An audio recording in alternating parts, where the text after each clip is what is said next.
You're listening to Stories to Create with your host, Cornell Bunting.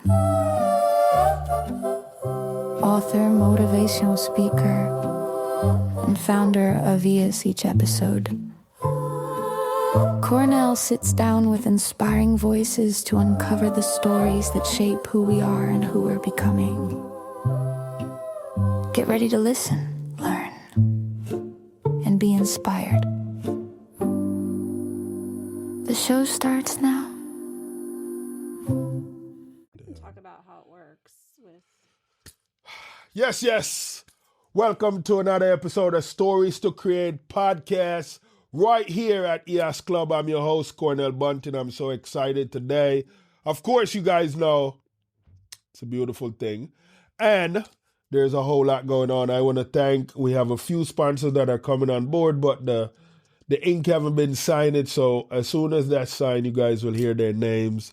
But just so you guys know, in season 7, we do have some sponsors jumping on board to help the show evolve into something more.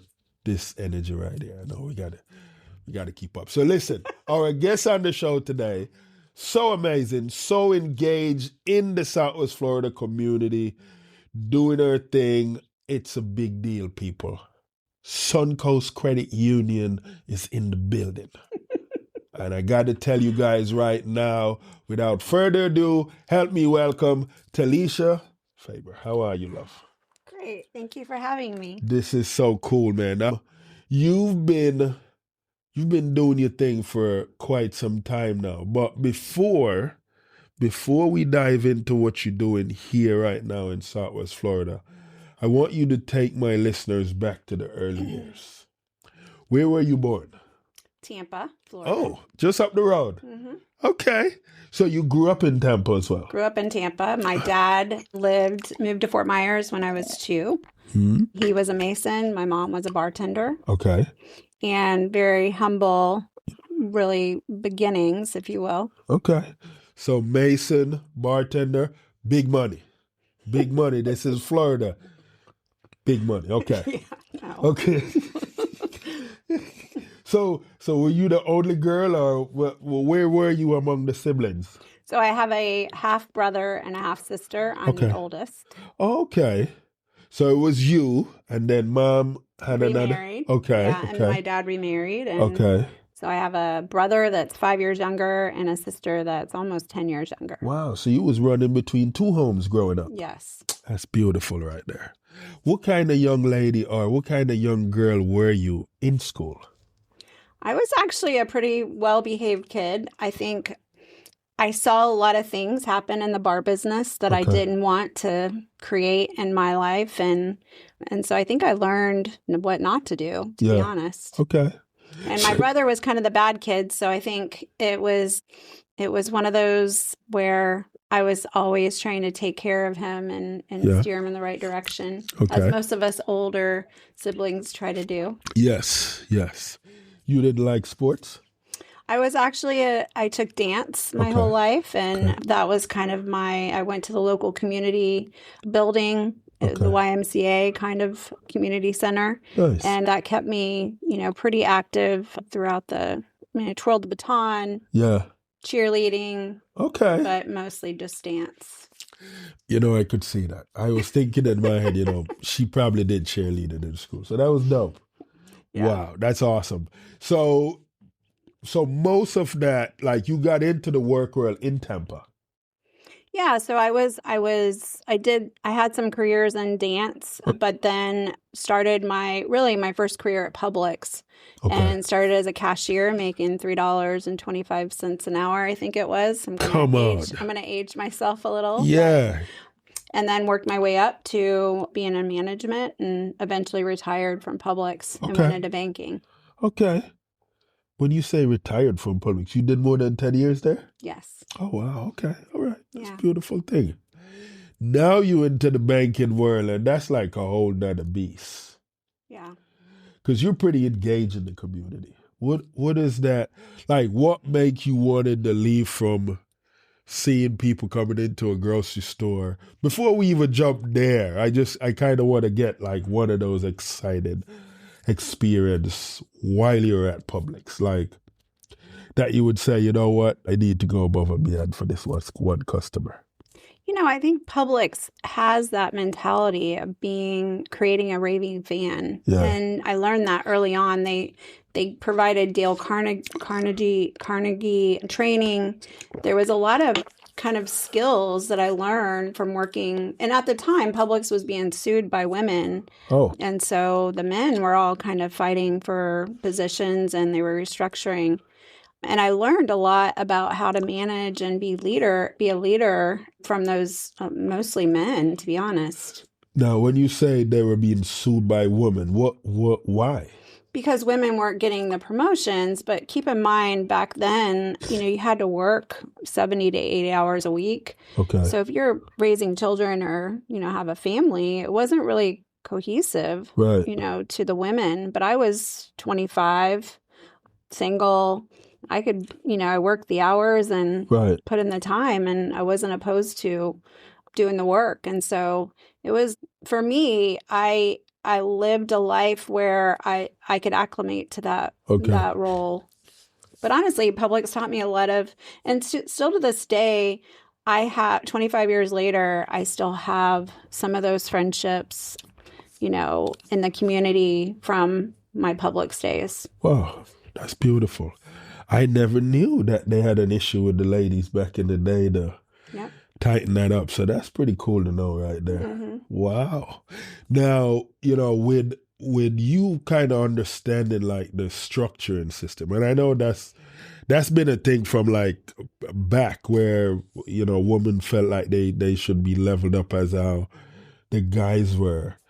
And for you, because of how you were functioning, you didn't necessarily care about a lot of that stuff. I didn't. I saw the issues in the fact that women were just automatically going to be the teller. Right. They weren't going to be the manager, the store manager. So I did see some of that. There was definitely, you could see the difference. But right. I think because of my age and lack of experience and really understanding of how the community and organization worked, I was a bit naive that way. Yeah. But I mean, over the course of time, I got promoted. I was eventually running in the, with the men, and I felt like it was, it was a level set for Publix. So it was a unique time. I learned a lot on, management just in general, but leadership during that time, because these men were, they were going into positions where they were going to be running a department instead of maybe, a general manager title. And so we all kind of had to learn what we were doing differently. And so it wasn't just the men, but the women too. Wow. Now, when you decided, you had enough of that world, what persuade you or push you to want to go into the banking world? Well, honestly, because I was I had managed the cash office and the vault and safe and all of that, I had some experience in cash handling, and I wanted to start having a family. I wanted to get married. By then, the hours and the retail, kind of hours was not cohesive to that. Right. So I retired from Publix and took a teller. I started as a teller in the banking world. Wow. And then eventually just worked my way up to, running a branch, then being a, lender, a private client manager, did almost everything in the bank and learned kind of from the ground up. Yeah.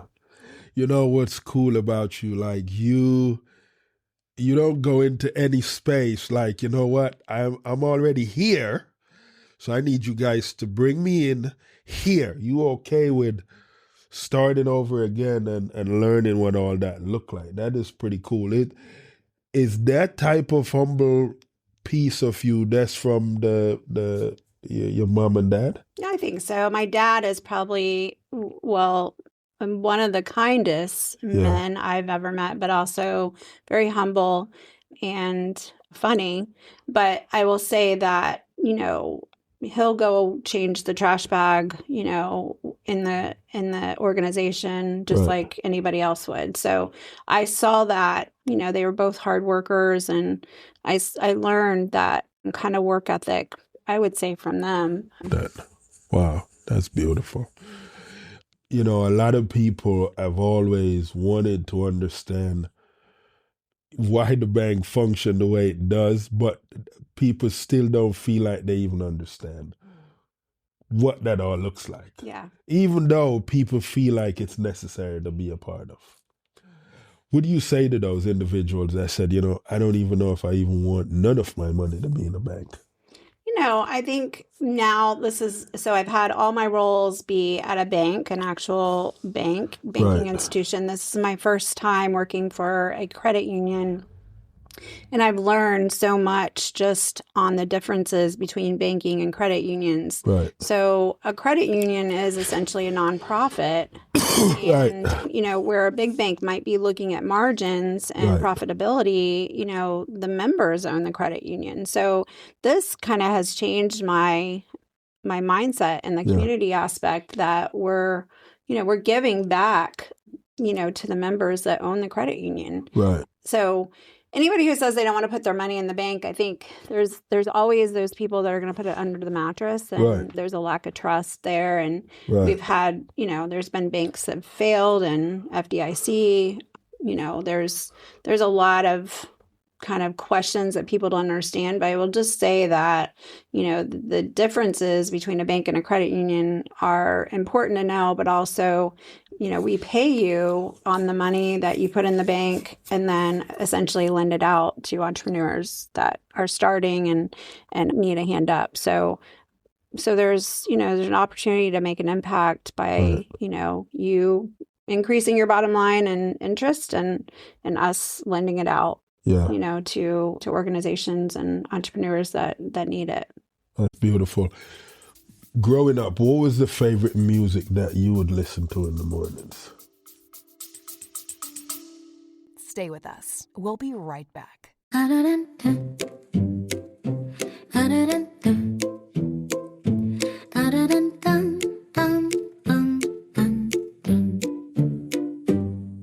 Every young person carries a story of hope, of struggle, of dreams waiting to rise. But in too many underserved communities, those stories go unheard. At ease, Inc. Everyone has a story. We believe every voice deserves a chance. Through mentorship, empowering programs, and storytelling workshops, we help youth discover their purpose, strengthen their mindset, and build a future they can be proud of. From classrooms in Jamaica to communities across Southwest Florida, ES is changing lives, one story at a time. but we can't do it alone. Join us, become a mentor, volunteer, donate, help us fuel the next generation of leaders, creators, and change makers. Visit ahas.org today, because when you help a young person share their story, you help them change their world.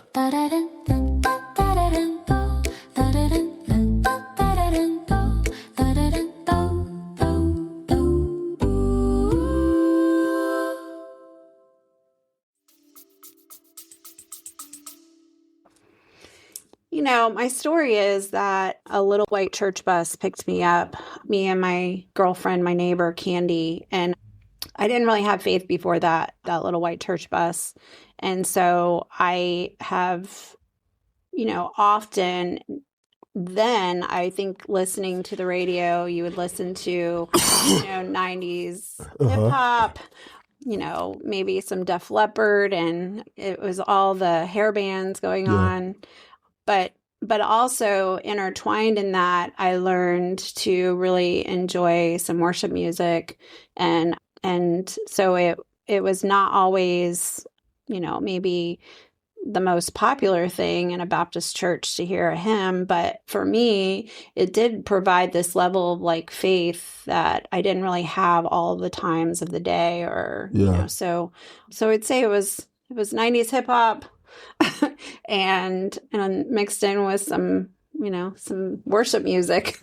If a group of ladies come to you and they say, we have 2 shows happening right now, but we can only go to one of them, and we need you to accompany us. One's Bruce Springsteen, one is Bono. Who are you going to? Bruce Springsteen. Ooh. Hey, Bono, nothing on you, bruh. Nothing on you, bruh. This Everybody loves you too. But I thought that was going to be a harder question, honestly. This is good. So Bruce Springsteen, all.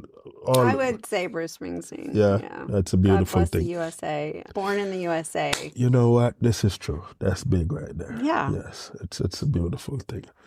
I like a lot of that, flow. And nowadays, you see where artists and big influencers have swayed people to make a lot of decisions. How you feel on that? I think music is universal. Obviously, I was a dancer, so I have a love affair of all music. Yeah. So this political space of, projecting your beliefs on everybody else, I just disagree with it, strongly. I think, I love Andre Bocelli, but does that mean I have to be Italian to love him? Like, no. So I think there's this level of, the Super Bowl was a good example of that. Just we can enjoy, Bad Bunny and his awesomeness, and it doesn't have to be politically geared towards, what his belief says and stuff like that. Yeah. So I think music's universal, and let's appreciate just the music. And I don't think the artists need to share their beliefs. We're not, we're engaging with them based on their talent of the industry they're in. I like the way you put that, and I know, guys, that could open up a can of worms, and I know people have all kind of questions they want to throw at this one, and I know there's going to be some stuff coming, but I'm trying to see how I could tread lightly on this without it going crazy, because you have artists that have done great music that has been accused of stuff personally that they've been put away. And a lot of people say we need to just get rid of everything that they did. Do you agree with that? I would say it discounts the talent, but also their views could do that as well. Right. So I believe in Jesus. Yes. I believe in the gray and loving everyone. And so I don't, there's this level of, where you can be black or white, but for that, I don't know what artist you're specifically talking about, but I think it's just going to discount their talent. And I don't know that you throw all the music away. Right. That was smooth. She did that smooth, people. So that was a hard question. We gonna take that. We won't even do nothing more. We won't even do more with that because I know you guys want to go all crazy with that. But you guys are welcome. You at least have a little bit of an address. So I like the way you respond to that, though. That was really cool. When it comes to family life, because you're a mom, you're busy in the community, and of course, making sure you're on top of your game with your job. How do you balance all that? I mean, is there such thing as balance? I argue with the balance of that. I will say that being a mom, I have 2 teenagers, almost 16 and 13, that I have loved every age and every stage, but I would say this is a really fun, for me, this is a really fun stage. And my kids have been, they've been watching and been a part of a lot of the conversations. I was with the mayor this week for a meeting, and my son said, how was your meeting with the mayor? And he's met the mayor, and they've met the state attorney, they've met the sheriff, so they've been part of these conversations. So I think the balance is let them be, walking alongside you and experiencing their social and personable because of those experiences that they've walked with me into rooms to be a part of. So I also am not afraid to say when, listen, I made a mistake and I said this wrong, and we talk through it. Because I think the humility in that is they're learning how to be humble and say, I messed up. So, but I just don't know if there's really a balance to juggling all the balls in the air and hoping they don't fall. For a lot of parents, especially single parents, that, they have a challenge with having those honest conversation with their teenagers. There's those conversations that a lot of people never want to talk about with their kids. Yeah. Why you think that is? Well, I can tell you when we were growing up, and maybe it's different for you, but for me, I never had an awareness of the things going on in the world like they have. My 12-year-old at the time said something about ICE and the conversations they're having. So would I have ever had an experience or an understanding of that? But no, so I think this is a different time that they're seeing and hearing with, TV, with, having a computer at their hand, and the cell phones. So I think if you shy away from those conversations and you don't give them a viewpoint of all sides and let them, become their own people, then I think you're doing them a disservice on parenting them, So the idea that everything's black or white is it's a problem. Yes. Because not everything is very black and white. And if they can see things from 5 different sides, just yesterday, I had a conversation with my daughter because she said, so-and-so said this and she was this and it's teenage girl drama. But I said, maybe there's something going on in her life that she had a really rough day. And maybe so you don't know what her day looked like. This is true. And so let's filter with maybe she had a rough day. And let's start fresh tomorrow and not hold it against her. And she was like, okay. I like that. So could she have been mad for the next, I don't know how long, and told 5 other people and, been a teenage girl? Sure. But I think let's give her some grace that maybe she had a bad day and let's pretend like that didn't happen. I like that. How's the relationship with your mom right now? My mom passed away at 48. Okay. She lived young. Yeah. Wow. Yeah, she died of cardiac arrest, actually. Okay. So my mom, though, was, lived that rock star lifestyle. Okay. It was very hard when I was younger to understand, the bartending life and what that looks like. I think now that I'm a single full-time mom, I wish I would have given her a little more grace. And we're all just doing the best we know how and the best we can. And we don't really have a manual for this parenting thing. Right. So. Yeah, I can't imagine having a mom that's a bartender because she's gone all the night time. She's gone. Yep. And that's when she made most of her money. Yeah. Wow. Maybe I'll bring a bartender on the show, guys. I'm just saying.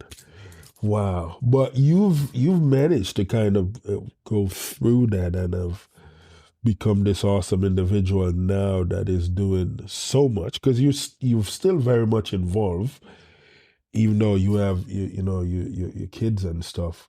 What would you say, now with a lot of the events that are happening, what are the ones that stands out more for you? Be like, okay, I have to be at that event.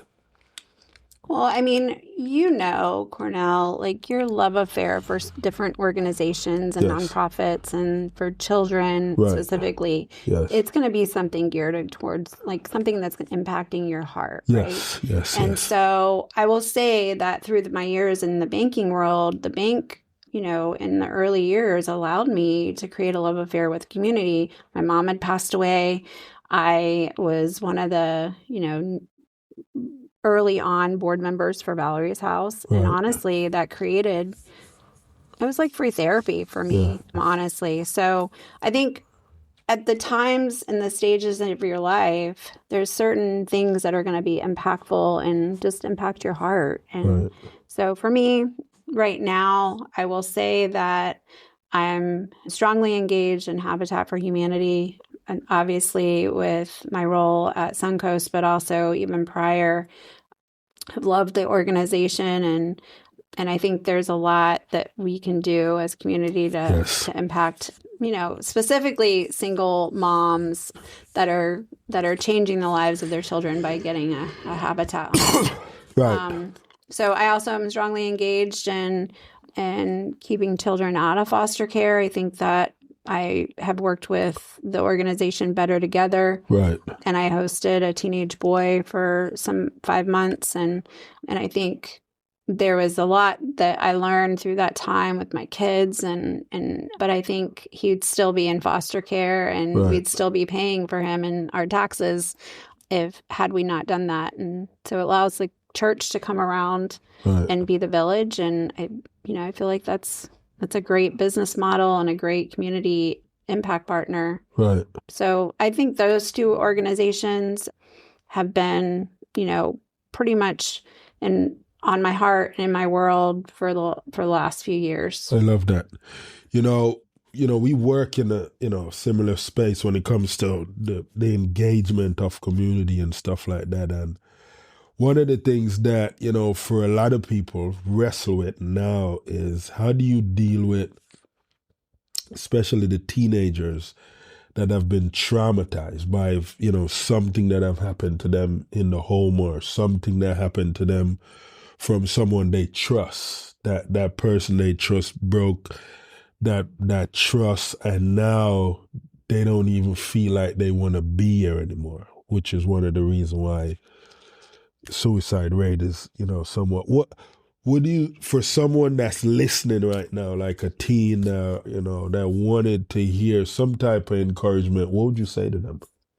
That was me at one point. My boyfriend had broke up with me, and I was definitely suicidal. And I will say that I think God places your steps. And if you can, get help to the point where you can get through this, you're going to come out the other end and be like, oh my gosh, like life is so beautiful. Yes.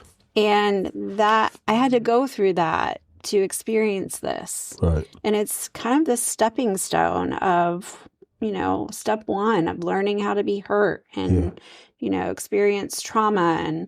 And then step two is, oh my gosh, like, I'm stronger now. I'm powerful. Right. And then you start learning, I would say, that you actually can make a ripple effect, and you can change the story. There's an organization that my brokerage supports, SVN Commercial Partners. It's American Foundation for Suicide Prevention, and there's a walk that they do every year. We just started doing the last few years downtown Fort Myers, but there's people that wear different necklaces, different colors that represent suicide. There's one necklace that represents I need help. Right. And to have the courage to even put that necklace on is very difficult. So I will just say that if you can get yourself help through this one step, yes, everything else will fall into place. And then you're going to look back and be like, oh my gosh, that was all to get to here. Wow. You hear that, guys? After the storm, there's going to be a beautiful calm. There's beauty in the mess, too. Yes, this is true. Sit in it. This is true. Well, for a lot of people, that is uncomfortable because they don't understand what's going on. It's very uncomfortable. Yeah. It's by design. Right. Because you're learning. Right. I mean, had you not lived this, if things were all peaches and cream your entire life, what would you have learned, and how could you, address someone that even their testimony is going through that? Now I can sit and say, oh my gosh, that was me. I experienced that. I was a teenage girl, I was heartbroken for the first time. And I know how you feel. There was nothing I could do to get out of that. Right. I needed help. Yeah. And you know, if we can get there, then you look back and you're like, oh my gosh, now I can speak to it. That's beautiful. Wow. The relationship with Dad, what is that like? My dad he's my best friend, confidant, helps me tremendously with my children.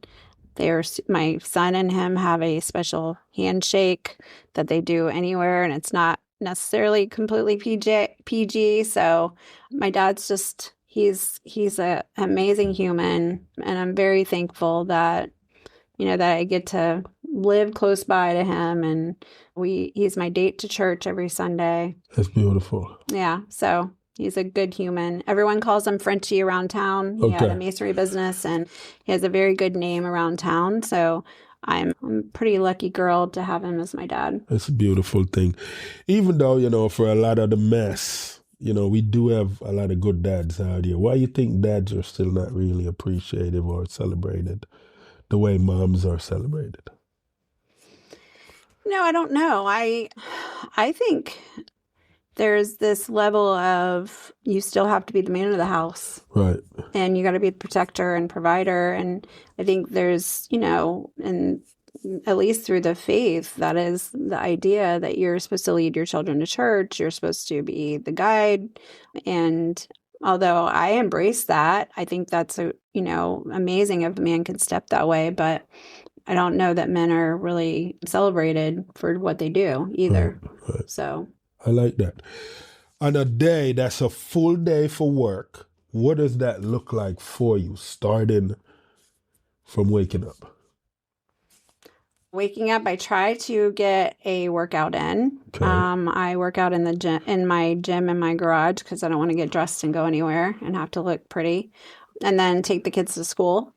I'm kind of an early riser, so 5:30 at it. And then every day is different with my job at Suncoast, which is amazing because I get to meet different people making different kind of impact, and I get to build a strategy or think bigger, and then come together and bring all the players to the table and hope that it sticks. So a lot of meetings. A lot of meetings. I would say it's more, I think what we're doing isn't working. Right. And what can we do differently? So you have to be a change maker and have that mentality, or else this role isn't definitely going to work. Right.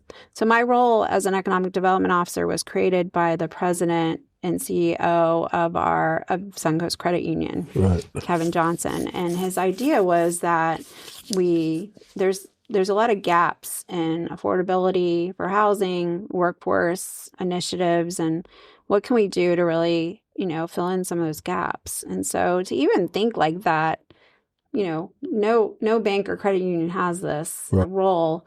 And to even think like that is, it's a big time, thought. That's a big needle to even try to move. Yeah. And honestly, because so at Suncoast, we have a foundation. Every time you swipe your debit or credit card at Suncoast, 4 cents is now going into that foundation. Right. And so essentially, like the idea that we can come at things 5 different ways, maybe through a loan, given a discount on a loan, paying double the interest. Maybe we can create a benefit for a benefits package for for retention and retaining employees. And then, potentially maybe there's an opportunity to impact them through a community team or a foundation, provide financial literacy. What if we can come at it 5 different ways instead of just the normal, this is your interest rate and, moving on, So I don't want to put you on the spot too much, but this might be a hard question I'm going to hit you with right now. Because of the, that world that you're in, and, a lot of people see where they can invest in a company that would give them a certain amount of dividends, possibly every month, every quarter, whatever that look like. To convince someone to say, hey, you can still come over here and we can make that money work for you. How do you tap what all those other high-performing, Fortune 500 companies are doing?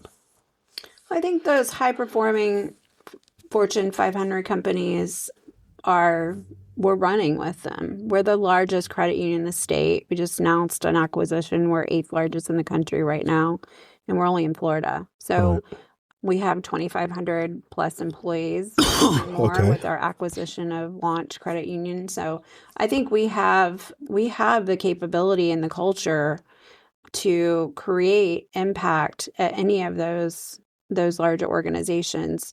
I will say that, it's not just one piece of the puzzle. If there's an opportunity to offer financial literacy to across the state for all of the employees of all the school districts, for example, which we have done, you're not going to see the ripple effect of that. Right. But I can tell you there will be eventually. And so some things aren't completely measurable, but the potential for impact is big. So if I did that for any of the large organizations just around here, which we are doing, we have the potential to impact them, and it's not necessarily going to be measurable, if you will, but they'll see it in employee wellness, their mental, how they're dealing with the financial stress. Just that alone, that initiative alone could really make impact. And I know you get it on the financial literacy side because of what you do. Mm-hmm. So that one piece could be a big factor. Right. For a family that's watching that just feel hopeless because they make below what some would say the average of what a household family should be making, they don't feel they can approach a place like Suncoast and say, hey, can you guys help us get into a home? What does that even look like? Are you guys approachable from those type of individuals? Yeah, I would say our locations are put in areas of need by design. Okay. So we are, by design, banking the unbankable. And we want to be accessible to anyone. So where most banks will put it in highly affluent areas, we aren't doing that. And we don't have a need for CRA credit like some banks, like the banks do. So we're putting those brick and mortar locations where there's an ALICE population below the poverty line. And we can provide impact. So I think because of our growth year over year and across all the credit unions, we are doing that really, really well. And I think that's really the heart behind what we're doing is really improving the financial lives of our members and our community. So it's not something we just say. Right. I think the idea that we're actually lending to a startup, we're doing things that nobody does. You have an economic development officer. That in itself is, we're shaking things up, and we're there on purpose to really love on that family and teach them and walk alongside them. I love that. How can people reach you? I am Talisha.Faber at suncoastcreditunion.com. Okay. And I will say the other piece of that, if you go online, you look at our stuff and you want to have a question, we have a whole team that specifically you could text a banker, you can call them up, you can email, and you have your exclusive person. So that's one amazing thing about the team that I actually am on is that we have this intimate, personal opportunity to do that one-on-one, either through a branch or, through that accessibility, to get to know a real personal banker that can know your story and see how we can add value. I love that. Wow. Talisha, thank you for being on the show today. It's great meeting you. Oh, my goodness. This is amazing. Well, there you guys have it. Until our next episode, where we have another decorative guest right here in EOS Club. Thank you. That was beautiful. Thanks for tuning in and downloading this episode of Stories to Create. We appreciate you being part of this growing community of storytellers and listeners. If today's conversation inspired you, please share the show with friends, family, or anyone who could use a little motivation in their journey. A special thank you to our sponsors, EHAS Organization, Cornell Bunting LLC, and Nostril Cheese Chase for supporting the mission and making this podcast possible. To learn more about our work, upcoming projects, and how you can get involved, be sure to visit www.hissinggorge and www.cornellbunting.com. Until next time, keep creating, keep growing, and remember, your story has power.